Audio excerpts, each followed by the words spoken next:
ఇంత చేసిన మా మీడియా మిత్రులు అంటారు, అన్న మీకు పట్టు వచ్చినట్టు లేదు పరిపాలన మీద అని. పట్టు అంటే ఏందని నేను వాళ్ళు అడుగుతున్నా. ఓ ఇద్దరు మంత్రులను తీసి బయటపడేస్తానో, ఇద్దరు అధికారులను జైలుకు పంపిస్తానో పట్టు వచ్చినట్టు కాదు. ఉన్నోళ్ళందరినీ సమన్వయం చేసుకొని సమీకరించుకొని ఒక మంచి పరిపాలన అందిస్తేనే పట్టు వచ్చినట్టు. దానికి కొంత సమయం పడుతుంది. ఇరగొట్టడానికి ఎక్కువసేపు సమయం అక్కర్లేదు, కట్టడానికి చాలా సమయం పడుతుంది. అందరినీ కూడగట్టుకొని ఈ పరిపాలన ముందుకు తీసుకెళ్తున్నాము. అందులో భాగంగానే ఈరోజు మా శాసనసభ్యులు వస్తున్నారు. అన్న మేము ఎమ్మెల్యేలు అయినా కానీ మా వెంబడి ఉన్న వాళ్ళకి ఏం చేయలేకపోతున్నాం, వాళ్ళకు ఉద్యోగం ఇవ్వలేకపోతున్నాం, ఉపాధి కల్పించలేకపోతున్నాం అని అన్ని రాజకీయ పార్టీలకు సంబంధించిన ప్రజాప్రతినిధులు వస్తున్నారు. అందుకే ఈరోజు 5 లక్షల మందిని మన చుట్టూతో ఉండి చదువుకున్న వాళ్ళు ఉండి చైతన్యం ఉండి అర్హత ఉన్న వాళ్లకు 50,000 నుంచి 4 లక్షల వరకు స్వయం ఉపాధి పథకం కింద నిధులు మంజూరు చేయించడానికి, అర్హత కలిగిన వాళ్ళకి మంజూరు చేయించడానికి ఈరోజు 6,000 కోట్ల రూపాయలు మీ చేతుల్లో రాబోయే 2 నెలల్లో పెడుతున్నాము. జూన్ 2 నాడు 5 లక్షల మంది లబ్ధిదారులను మనం ప్రకటించబోతున్నాము. ప్రతి నియోజకవర్గానికి 4 నుంచి 5,000 మంది మన ఎంబడి ఉండి అర్హత కలిగిన కార్యకర్తలు కానీ లేకపోతే గ్రామాలలో ఉండే నిరుద్యోగ యువకులు ఎంతమంది ఉంటారు, 2,000 3,000 ఉండొచ్చు. వాళ్ళందరికీ మీరు పని కల్పించవచ్చు, ఉపాధి కల్పించవచ్చు.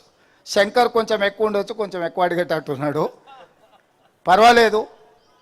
నేను ఎందుకు చెప్తున్నా అంటే ఎప్పుడైనా వడ్డించేవాడు మనవాడు ఉన్నా, లేకపోతే వడ్డించాలనుకున్నాడు మనకు తెలిసినవాడు ఉంటే మొదట వానికే వడ్డిస్తాం. కాకపోతే ఆ వడ్డించేటప్పుడు వాడికి అర్హత ఉందా లేదా చూడాల్సిన బాధ్యత మన ఎమ్మెల్యే లేదు, ఎమ్మెల్సీ లేదని నేను చెప్తున్నా. నాకు తెలుసు కాబట్టి 5 అంతస్తుల భవనం ఉంది, అయినా 5 లక్షల రూపాయలు ఇస్తా అంటే అది మాత్రం కుదరదు.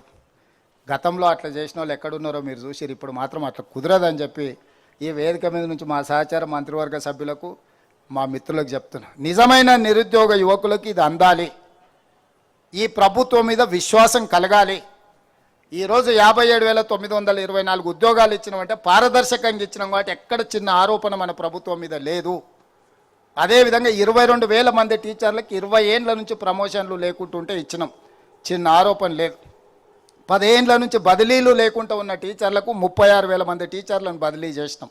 ఎప్పుడు టీచర్ల బదిలీలు చేసినా ఎన్నో ఆరోపణలు ఉంటాయి. ఓ కలెక్టర్ను ట్రాన్స్ఫర్ చేసి ఈజీ కానీ ఒక టీచర్ను ట్రాన్స్ఫర్ చేయడం అంత ఈజీ కాదు.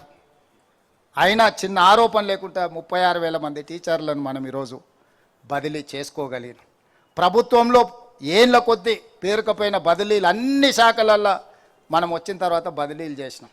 ఎక్కడ కూడా చిన్న ఆరోపణ కానీ చిన్న చర్చ లేకుండా ఈరోజు మనం ముందుకు తీసుకెళ్తున్నాం. పారదర్శకంగా చేసినప్పుడు కొంత మనకు నచ్చిన వాళ్ళకు, మనకు దగ్గర వాళ్ళకు మనం కొన్ని ఇవ్వలేకపోవచ్చు. అంత మాత్రాన పథకం వైఫల్యం చెందినట్టు కాదు.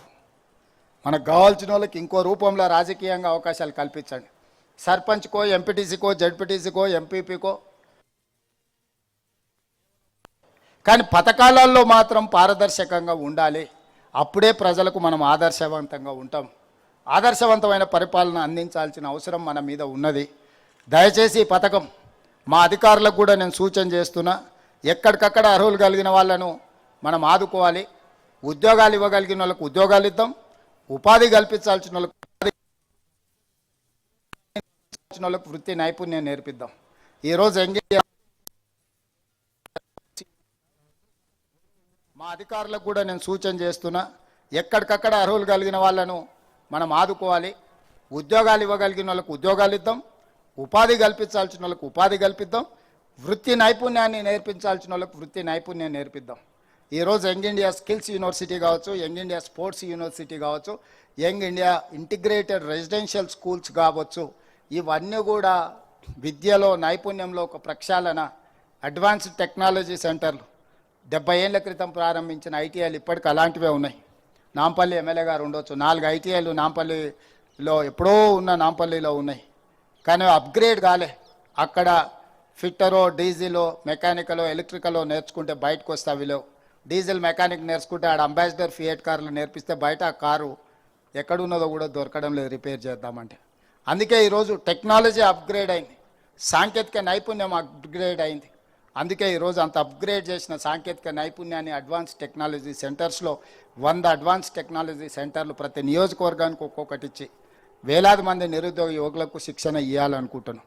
మరి అడ్వాన్స్ టెక్నాలజీ సెంటర్లలో శిక్షణ పొందిన వాళ్ళు ఉద్యోగం దొరకకపోతే స్వయం ఉపాధి వాళ్ళు సాధించుకోవడం కోసం ఈరోజు రాజు యువ వికాసం కింద 6,000 కోట్ల రూపాయలు వాళ్లకు మనం ఈరోజు నిధులను అందుబాటులోకి తీసుకొచ్చింది.